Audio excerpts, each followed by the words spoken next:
thank you very much for the invitation today. It's like really a pleasure to be on your webinar series with all of the other people who I consider to be aspirational or greats in the field. It's really an honor. So yeah, I'm happy to talk to you a little bit about what I've learned along the way, and maybe you learned something, or maybe you guys can give me your thoughts. And I always feel like I learn something from the audience when I'm giving these types of presentations. So yeah, so we'll talk a little bit about coronary function testing. Here are my disclosures. The main thing I wanted to talk about, which is pretty much aligned with the title, is coronary function testing, and then give some clinical case examples. So I think that it's probably no big surprise to most of us who have, spent any time in the cath lab, that it's pretty common for us to see patients coming into the cath lab who have had an abnormal stress test, but that they come to the cath lab and we don't see any obstructive coronary artery disease. This actually is so common that it actually is about maybe almost even up to half of our patients that we see in the cath lab. And when you kind of think about that from the global scale of all hospitals in the country and the world, and the screening tests that we have right now that are most used are stress tests. When you think about how many numerous patients that have either been cath in the past or will be in the future who have had non-obstructive coronary artery disease after an abnormal stress test, it's really mind-boggling to think how many patients might have actually been sent out of the cath lab after having an invasive test, being told that their symptoms are not coming from their heart, go bark up another tree kind of response, and ultimately they may have actually had a cardiac problem, but we just failed to be able to detect it, or be able to recognize it. So just some definitions that I think are pretty helpful. I still remember the first time I went to a talk, which was about, INOCA, ANOCA, and MINOCA. And I mean, maybe I learned about this in medical school, but I don't really remember learning about it very much, if I did. But, I think it was, I listened to a talk that was given by, I think it was like Jennifer Tremmel and Jackie Saw, and they were talking about these things. And I really was, at first I was kind of like, is this for real? But then I have really grown to develop a new respect for this field. And I think that when we kind of think about the fact that, 80% of the circulation of the heart is in the microvasculature, it's really not a stretch to think that this could be the cause of symptoms. But when we're doing thinking about the definitions here, INOCA refers to ischemia with non-obstructive coronary arteries, and ANOCA refers to angina with non-obstructive coronary arteries. So with INOCA, the person has documented ischemia in some way, shape, or form. So usually that would be a stress test, whether it's an EKG stress test or a stress test with imaging, something that demonstrates that there's a supply and demand mismatch from the heart and the coronaries. Whereas ANOCA would be a patient who either has had a stress test and the stress test didn't demonstrate ischemia, or they never had a stress test. Maybe they had a coronary CT scan, or maybe they haven't had any evaluation, but they have angina, and we know they have non-obstructive coronary arteries. And so that patient would be a patient we would say has ANOCA if we think that their symptoms represent angina. And I think that, a couple of years ago, there was a European consensus document that talked about testing patients with INOCA. And then, more recently, we've worked together to come up with this additional document that has a lot of recommendations for patients with ANOCA. So I think that when you're looking at studies and also, looking at, recommendations, it is, somewhat helpful to kind of think about, does my patient who I'm thinking about here, do they have INOCA or do they have ANOCA? And, I think it's also good to think about the fact that you might have patients who have, for example, coronary vasospasm, where maybe if the vasospasm doesn't happen at the time of the stress test, they might not have ischemia on their stress test, but they might still have ischemia at other times, and they might have angina at other times. And so, it's probably good to not dismiss a patient who has ANOCA if if you have a reasonable suspicion that their symptoms could be coming from a cardiac cause. So Dr. Sutton, just for the audience then, these are the patients who comes to the ER, elevated troponin, you take them to the cath lab, and they have no obstructive disease, correct? Great question. So that patient that you just described would actually be considered Minoka. Thank you very much. That led right into my next slide. So Minoka would be patients that have actually elevated biomarkers. If they have a troponin elevation or acute myocardial infarction with the rise and fall of their troponins according to the fourth universal definition of MI.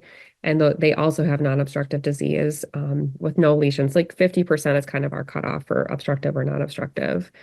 Um, and then they have no other specific cause. Like a patient with Minoka would be somebody who they don't have SCAD, they don't have myocarditis, they don't have, Takotsubo syndrome. So you sort of like rule out everything else. And then if you still can't figure it out, then you might consider that patient to be a Minoka patient.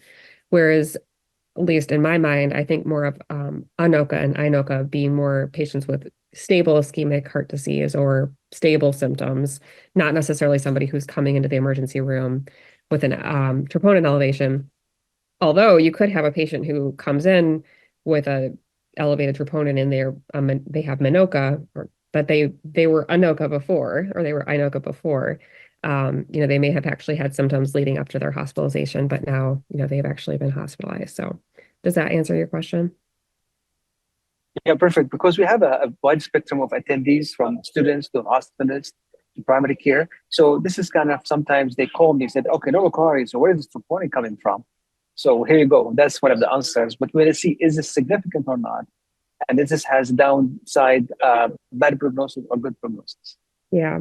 No, that's a good question. And I mean, I think a little bit, I actually don't have too many slides about Minoka in this particular presentation, but I mean, just to speak to that a bit, I mean, in general, we think of patients with Minoka, they do have elevated risk compared to the normal population, but the risk is not as high as somebody who presents with, traditional, plaque rupture type of presentation.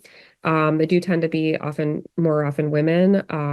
And sometimes we never find the cause, but the more investigation that we actually do, the more likely we are to find the cause. So there's been, several studies that looked at potentially doing, either potentially coronary function testing, as we're going to talk about here, but intravascular imaging, MRI is very helpful for patients with Minoka to try to understand, what the etiology is. And then, of course, coronary angiography. So I think that, but that combination of, especially, I think the really, and as this is coming from an interventional cardiologist, a cardiac MRI is very useful in a patient with Minoka to make sure that you're not missing a myocarditis or something along those lines. So as far as the physiology goes, when we do a coronary angiogram, we're really looking at like the tree trunk and the branches, like the big branches of the tree. But those branches branch into smaller and smaller and smaller blood vessels to the point that they're microscopic. And we can't see the microscopic blood vessels on a coronary angiogram. In fact, what we see on the coronary angiogram is only about, 20 to 25% of the coronary tree. So we're missing a lot by just visual estimation of, on an angiogram. And, I know there are folks out there who don't believe in microvascular dysfunction as causing symptoms, but ultimately, I don't know, why somebody would think that. I mean, we have diseases of the kidneys, that are micro blood vessel types of diseases. Diabetic type kidney disease and all these kinds of things that result in impairment in the function of the organ. So I don't see why anybody would question that you could have this coming from the heart as something that causes dysfunction and symptoms. But apparently there are those skeptics out there. But I just want to acknowledge that and just also remind everyone that 80% of the coronary flow is actually in the micro blood vessels. So as far as what actually causes this dysfunction to happen, it probably does vary a bit from person to person. So, you may have somebody who has more of a functional problem, and that may be related to vasodilatory mediators such as nitric oxide production or endothelin production. I mean, we know that as individuals get older, they have impaired nitric oxide generation. So that may be part of the cause of the microvascular dysfunction that happens as individuals get older.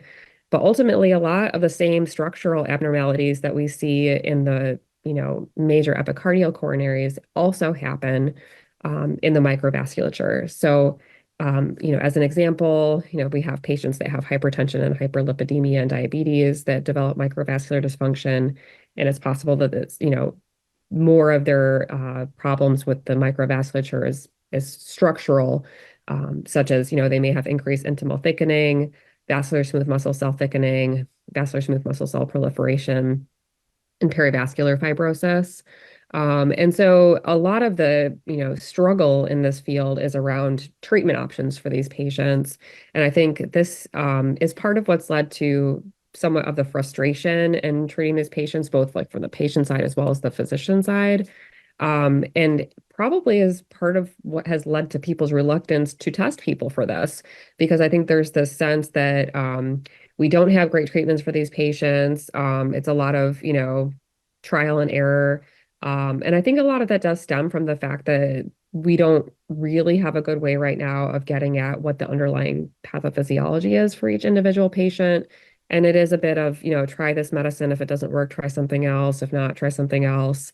Occasionally, there are patients that can't tolerate really any of the medications that we have offered them.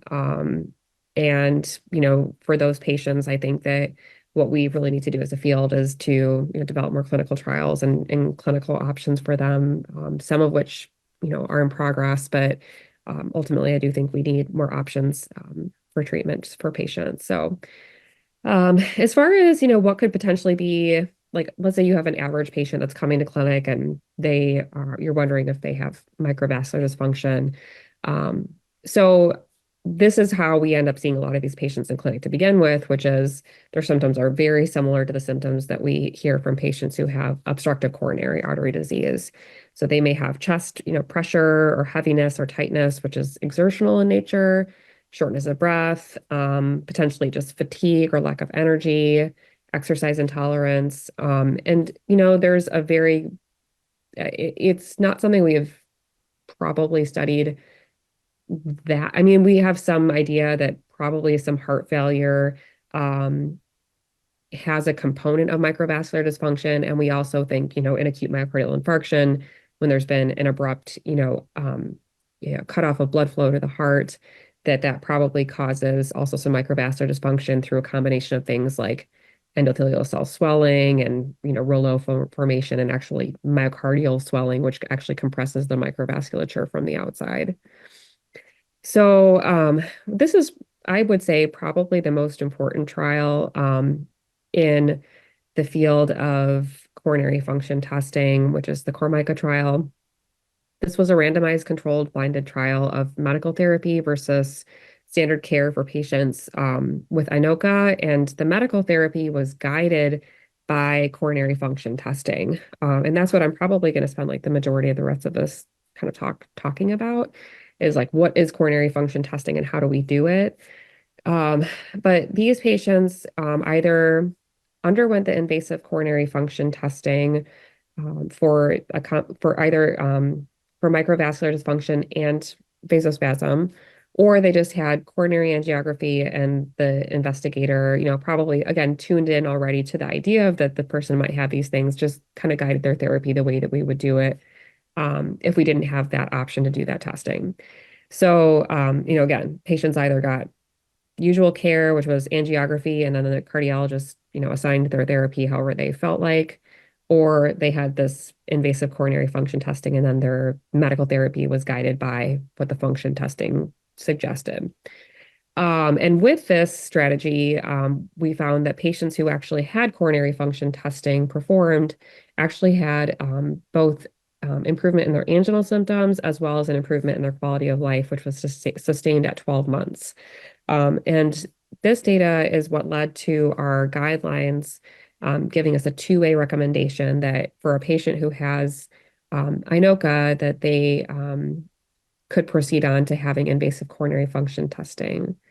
So yeah, so that's kind of, I just wanted to check and make sure there's nothing in the chat here. So, okay. So with that strategy from the CORMICA study, what was really remarkable is that of the patients who underwent that coronary function testing, About half of the patients had microvascular angina. About 15% of them had vasospastic angina. 20% of them had a mixed picture, and only 10% of those patients actually were considered to have non-cardiac symptoms. And that's really remarkable to me because when you think about, again, we have all of the patients that come to the cath lab. Half of those patients have non-obstructive coronaries after they had an abnormal stress test. And those have been for years been sent out of the cath lab, with this, uh, usually with the individual, provider potentially telling them it's not your heart. But in retrospect, 90% of those 50% actually had potentially either microvascular angina or vasospastic angina. And again, I think these are really hard truths for us to acknowledge, that maybe we haven't been doing such a good job as we would like to think we were doing and making the diagnosis for these patients in the cath lab. And so I think that that's, kind of what I'd like to kind of talk with you guys all about and just bring this to your awareness so that hopefully when you have a patient who's really suffering, that they can get these answers. Because I will tell you, and if other folks are on the line who've done some of this testing before too, and maybe they can jump in too, but patients really appreciate knowing what their diagnosis is. So even if you don't have a treatment option for them, which usually we do, but even if you don't have a treatment option for them just having an answer of what their symptoms are from is a real big deal. So I just wanted to emphasize that. So, how do we actually look at coronary microvascular dysfunction? What are our diagnostic options? So there are non-invasive ways of doing this. So I'm at Vanderbilt now, and we actually can do both SPECT, PET, CT, and MRI to get a coronary flow reserve at our institution, which is great. So that, it's kind of gives us a wider catchment for, detecting patients who could have more, some microvascular dysfunction. We don't have the ability to do ultrasound, but that is less used. It basically involves looking at microbubbles and flow down the LAD with Doppler. Very few places do that. And then invasive options would be the Doppler wire, thermodilution, or this last one here, which is referring to like the TIMI frame count, which unfortunately that is just kind of looking at the visual flow down the coronary. Unfortunately, that it does not correlate very well with coronary flow reserve. And then the Doppler wire is not currently commercially available, although it may be in the future available again. So the currently the only available invasive option for doing this invasive testing is with a thermodilution method. So Dr. Sutton, for the people on the call, who should be referred to center of excellence like your center for these tests? Just want to drill down to who are these patients? Yeah. So really it's any patient that you suspect, could have angina that's of a cardiac cause that hasn't been able to get a diagnosis. I mean, that's to me the benefit is that this, provides a diagnosis and then it helps you guide your treatment. Some patients have microvascular dysfunction alone, some people have vasospasm alone, some people have a mixed picture, and some people don't have it at all. So I think that we have some case examples here. And, one of the case examples is somebody who doesn't have it at all, in which case, we could be like beating our head against a wall, trying to make them feel better. And nothing we're going to do is going to make them feel better because that's not what they have. But ultimately, I think, any patient who really has chest pain that, either they think it's from their heart or, you have a suspicion it could be, could undergo this testing, whether they have an abnormal stress test or not. Of course, there's an invasive component to it, so there's some risk to it, but ultimately it's not really any riskier than doing an FFR or something along those lines, which, we do pretty routinely. But yeah, as far as, should they go to a center of excellence? I mean, it doesn't necessarily have to be like I wouldn't say that there's necessarily exactly centers of excellence so much as there are places that have the ability to do the testing. If you are in an institution where you don't have the ability to do this testing, you can definitely feel free to reach out to me. I can try to get you, connected with some place close by that does have it, or help you get connected with the right resources that can help you get your system, set up and running. Because ultimately this is not difficult. This is very, like I said, very similar to doing an FFR. And in my opinion, every and any institution should be able to offer this. Not every institution wants to be able to offer it, or they might not feel as comfortable for some, reason or another. They want to send the patient to a center that does it more regularly. We at Vanderbilt are able to offer this, and you're in Michigan, so there's quite a few options in Michigan as well, which is great, because I think this is something that's pretty available to patients in your region. Um, does that answer your question? Yeah, absolutely. Because as I mentioned earlier, we have the frustration, as you mentioned, is the patient is, doc, I'm having chest pain. You give them mDOR. I think when it comes to the management, and we have some question about the management part, nitro, Renexa, and they're not, the patient is getting better. Frustration, and sometimes they get hooked up on narcotics, unfortunately, because the pain is completely unbearable.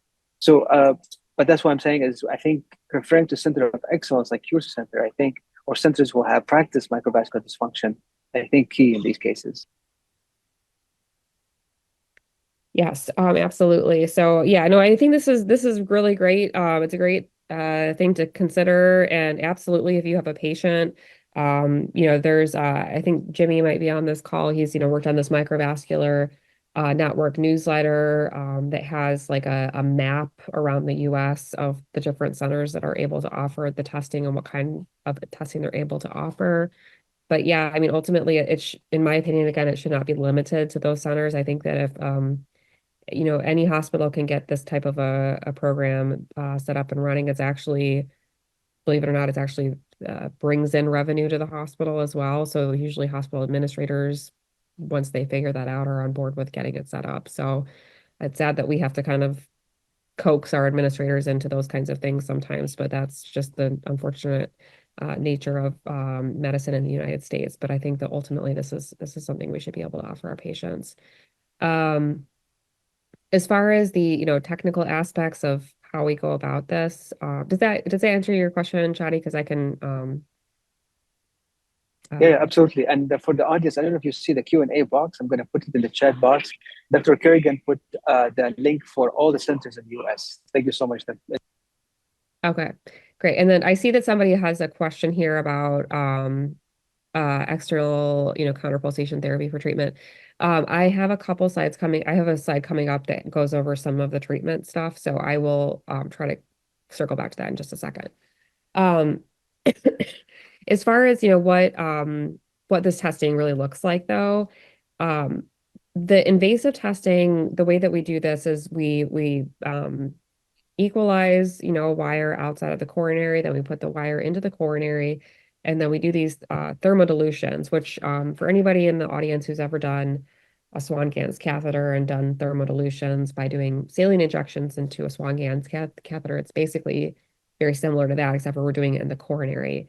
And by injecting that saline, which we know the temperature of as it's outside of the body, we can look at, how long it takes for that temperature to come back to, the body temperature, and that gives us an idea of the flow down the coronary, and from that we can get a sense for the transit time. So we get the transit time of blood flow down the coronary, and then what we do is we use that transit time to calculate our coronary flow reserve. So it's kind of through a series of calculations, which I won't get into here, but ultimately we look at that ratio between the transit time at rest and the transit time with hyperemia, and that gives us a ratio that we interpret, which is called the coronary flow reserve. So to put it in a different way, to explain it in a different way, the coronary flow reserve of a normal person should be at least 2 or 2.5. So like if I go to exercise or Tony goes to exercise, we should be able to like at least double our coronary flow. And that's what I vasodilation hope does. so. Yeah, I hope so too. I don't know. I don't really know what mine is, but I hope it's more than 2.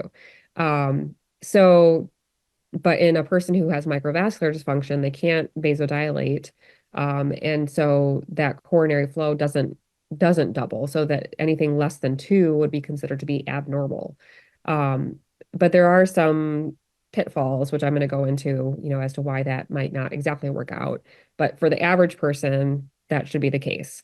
But unfortunately, the coronary flow reserve doesn't tell the full story. So we look at another indicator called the index of microvascular resistance, which takes into consideration the distal pressure and the mean transit time. So it's developed by Bill Fearon at Stanford.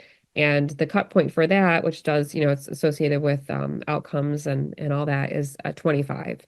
So the index of microvascular resistance, again, which is taking into consideration that transit time as well as the distal pressure, reflects, what's happening in the microvasculature, the resistance in the microvasculature. And if it's high, that means it's abnormal. So high resistance in the microvasculature is abnormal, and our cut point is 25 under normal circumstances. If it's an MI, then we use a different cut point. So this CAS-CMD algorithm or acronym, I personally am not much for acronyms, but this one I think is pretty good. Um, Basically refers to all the steps that we take when we're actually doing this. So C, catheter engagement. You have to make sure your catheter is engaged before you're actually doing your injections. A is advance the wire. T, we get our transit time at rest. H, we give adenosine, and that's to try to reduce the resistance as much as possible in the microvascular bed. We redo our coronary flow. Sorry, we redo our thermodilutions to get our coronary flow reserve. And then we get at the same time our index of microvascular resistance. And for anybody who's actually doing this, I just wanted to mention that you also get at the same time, you get your FFR, you can get your, DFR at the same time as you're doing all of this. So if you had like an intermediate lesion, you would get all of that information at the same time. It wouldn't really add any extra time. And then you make your diagnosis based off of what you find.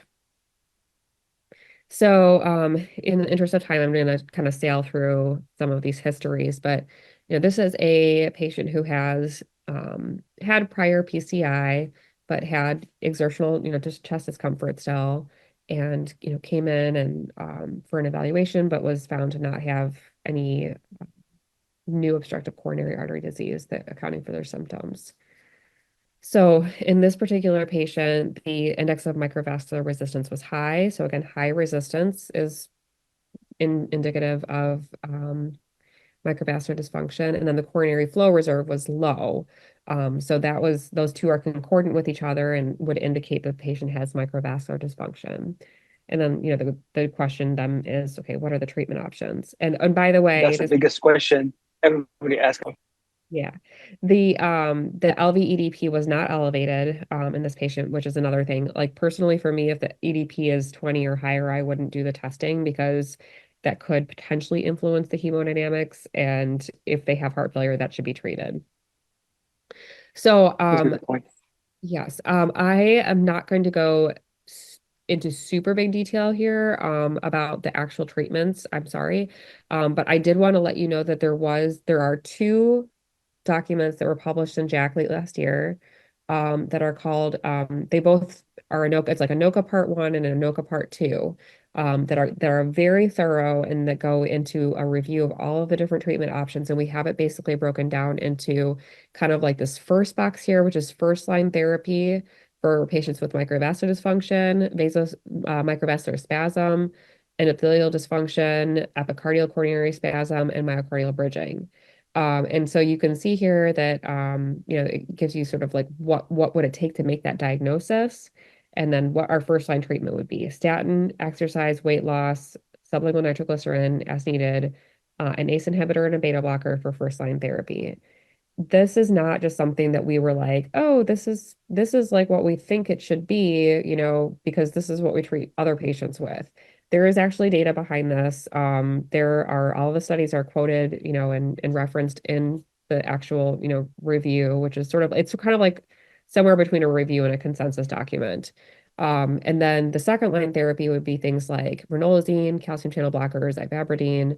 And then for the patients who are really refractory to some of these things, then, we have some additional potential, considerations down here. And you can see somebody had asked about EECP. EECP would probably go into like the third line sort of therapy options. Personally, for me, if I would probably be sending my patient for Coursera 2 for a further evaluation to be participant in a clinical study like Coursera 2 before I would be sending them to EECP. But that's me. So you can look up online and see, where there's a Coursera 2 study site close to you. That's for implantation of the coronary sinus reducer, which has been already shown in a couple of studies to potentially be beneficial for these types of patients. Um, okay, I'm just making sure I got And it. Okay. I mentioned the link there for, we'll show you the link for publication that shown here on that slide.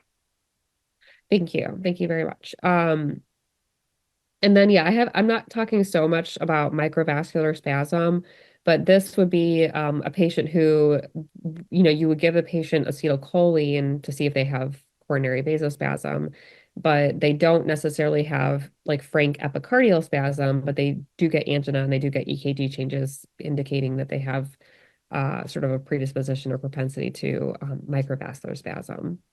Um, and then endothelial dysfunction would be, a patient who they have some spasm of the coronary with administration of acetylcholine, but it doesn't reach that 90% threshold, which is sort of the old-fashioned diagnosis for vasospasm, and then epicardial coronary spasm, which that is defined by a 90% spasm in response to acetylcholine injected into the coronary. And I think it's really tough because we were sort of handed down these definitions of 90% from like a prior generation, in my opinion. We have patients who have symptoms with 50% stenosis in the proximal LAD. So why you would need to have a 90% stenosis in the LAD from spasm in order to be diagnosed with spasm, I don't think that makes a whole lot of sense. But again, these were definitions that were kind of have been handed down, and maybe they'll evolve over time, but that's still the standard definition that we're using. And then myocardial It's bridging. interesting to see there the metformin as one of the third line. Interesting. What's that? Metformin mentioned as a third line option for. Yes. Yeah, no, I think that again, this particular review article has um has some of the data in it for what led to these recommendations. So there is data behind it. Some of these are, not necessarily large randomized trials. I think that that's where we do need to try to get better at is, doing some larger trials. I mean, I think we've been having some conversations about doing some smaller clinical studies at Vanderbilt, like single center studies, but it's kind of hard to get these things off the ground. It does take a lot of effort and momentum. And I think this field there's been attention on it more recently, but I think it is really relatively recent. So I think it takes, some time for fields to gather the data. So, and obviously if you have a pharmaceutical company that wants to sponsor a study, that's going to probably move it along faster, but otherwise it's difficult to find um, funding to do these big studies because clinical trials are very expensive. So, this next patient is a 62-year-old female who has a history of breast cancer and chemoradiation, depression, and a family history of coronary disease. And she has occasional right-sided discomfort, sometimes without effort, and then she's also got some shortness of breath with inclines. She's also a standardized patient. She's participated in several cardiology scenarios, and so she was quite concerned about her symptoms. Her echo was sort of fishy. Like there was like all these like wall motion abnormalities. It was very, like the EKG was okay, but the wall motion abnormality was kind of all over the place. And this was a patient who I had actually seen in clinic, and I actually offered her coronary CTA just because I wasn't totally convinced about the stress test. But she actually requested to have the invasive coronary angiography because she didn't want to have a coronary CT scan only to have that, if that was normal, then she was still going to be wondering about her symptoms and she wanted to have the coronary function testing. So rather than split it up into two different studies, she actually elected to go for the invasive coronary function testing with the coronary angiography and then just call it a day. And so she actually also declined any anti-anginals as well. So in this particular patient, this was kind of early when I was first starting to do some of this testing. And so I did not do vasospasm testing on her, which in retrospect, I wish I would have. But we did do coronary microvascular dysfunction testing, and actually it was all reassuring. In addition, we also looked at those bridging segments, and there was really no step down or whatsoever at all in the bridging segments. We did not give her dobutamine, but that would have been another consideration to be doing that kind of stress testing in the cath lab. But in this particular case, she did not seem to have coronary microvascular dysfunction. But again, we could have potentially done even more to evaluate this patient. Um, this other patient, this is a 56-year-old with cirrhosis who had an invasive coronary angiogram for an abnormal stress test. The patient had non-obstructive coronary artery disease, and the acetylcholine testing was negative. This is an interesting illustration of why it is very helpful to do the invasive testing compared to the non-invasive testing. In this particular case, this patient's coronary flow reserve was kind of on the lower side.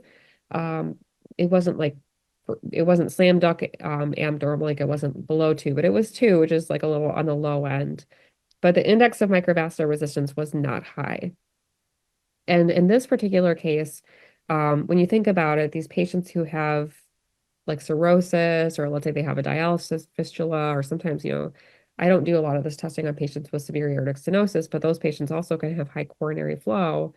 If the flow is very high to begin with, then they may not be able to double it, but their resistance might not be high either. And so their problem might not really be necessarily a microvascular resistance. I mean, their physiology is sort of abnormal, but it's not necessarily that they have a microvascular dysfunction.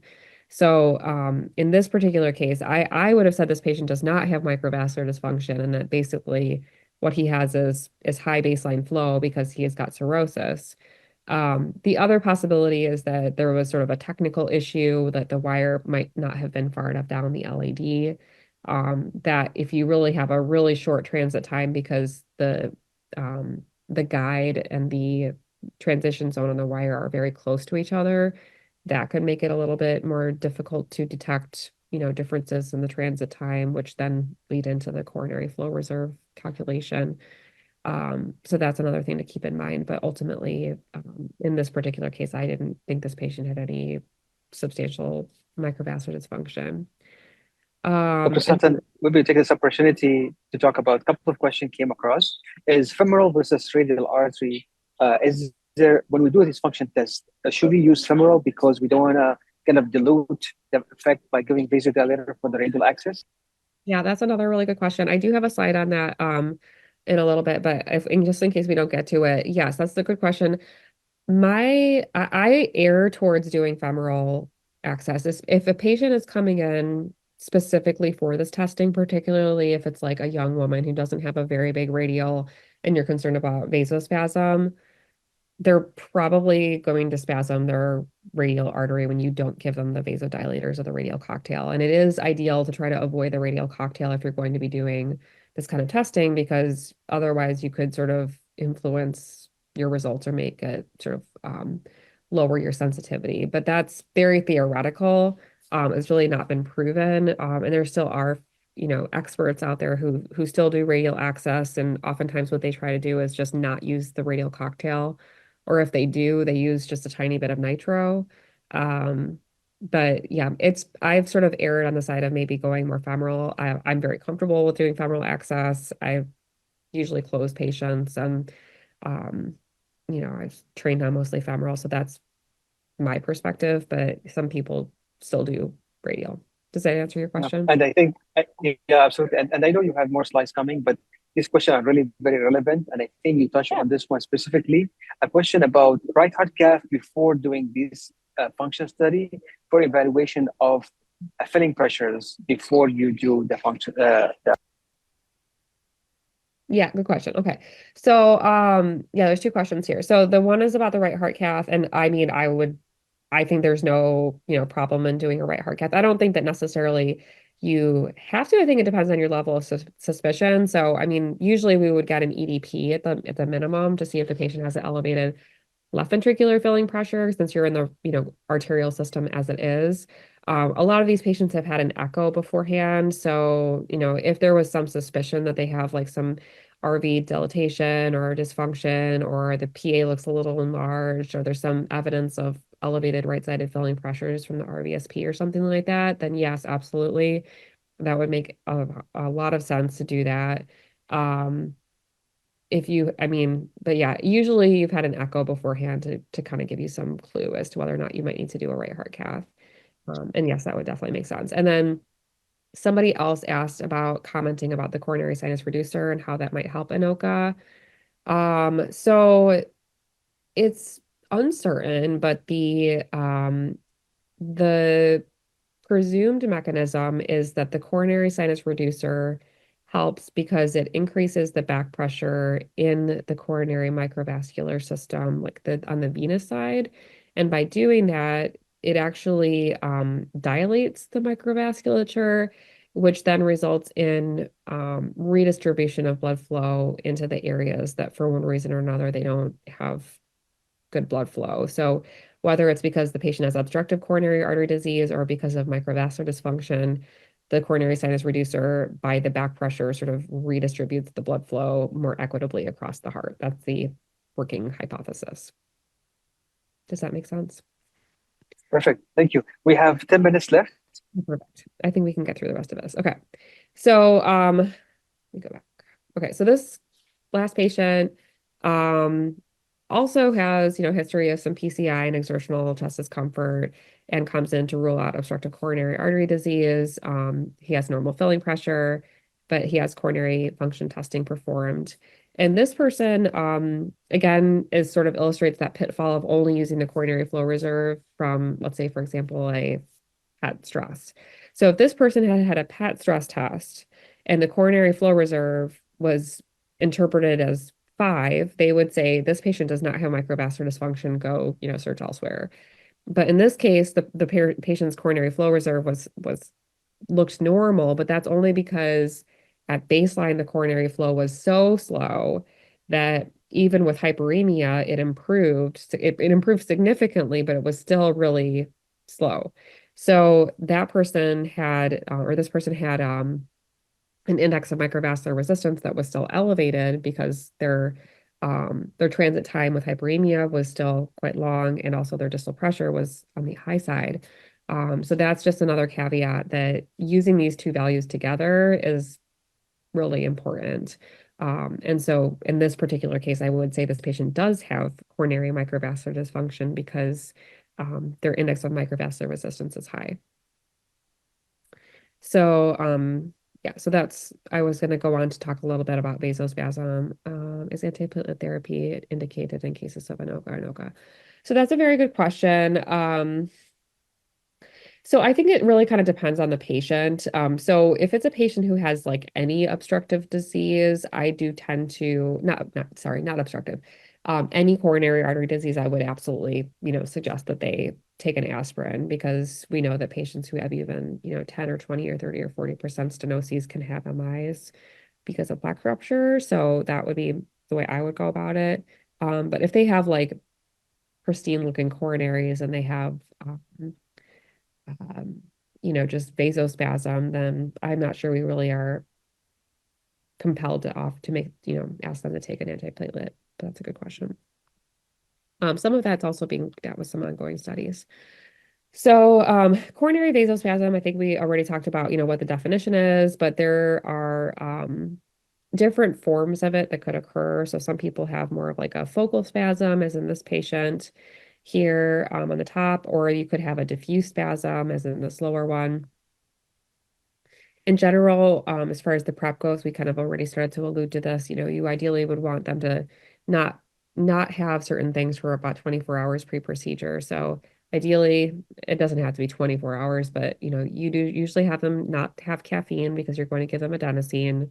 not take the long-acting nitrates because you're planning to give them acetylcholine to purposely spasm the coronaries. Beta blockers, calcium channel blockers, and ACEs or ARBs for 24 hours prior to the procedure. Now, that said, if you have somebody who comes into the cath lab and you weren't expecting them to be a patient who you were going to evaluate for Minoka, I would not stop your procedure and bring them back another day if they had taken their beta blocker, 24 hours beforehand. I would offer them the testing because I think that ultimately it's all, weighing the benefit and the risk. And I personally wouldn't want to bring the patient back for a whole second procedure just because they had taken the beta blocker and would rather probably just at least get the information I could at that time. But this is like the ideal circumstance. Ideally, you would want to have the conscious sedation be on the lighter side so you can understand if the patient's having symptoms when you have, EKG changes and those kinds of things. And then you would therapeutically anticoagulate the patient because you're going to be dropping a wire down the coronary. And then you also want to make sure the patient has on a monitor and a defibrillator and has sufficient peripheral IVs. So we talked a little bit about, vascular access. 6 French is preferred because of the thermodilutions being validated and those measurements being validated using a 6 French system. So not a 5 French system, ideally. And then it's really up to the operator if they would prefer femoral or radial. Typically, I'm only doing testing in the LAD territory unless there's some compelling reason to think that the right coronary artery would be the culprit. There may be some slight, increased sensitivity if you add on all the blood vessels, but I think it's again, weighing the risks and the benefits and also the time that it takes to do the procedure. Some people may have a differing opinion about that, but that's how I approach it. And then, arrhythmias are more likely to occur when you're testing the right coronary artery. If the patient has prior extensive stenting in one blood vessel, maybe you want to test a different one. And then if you think that, you're going to be testing the right coronary, especially with acetylcholine, there's some people would consider putting in a temporary transvenous pacemaker.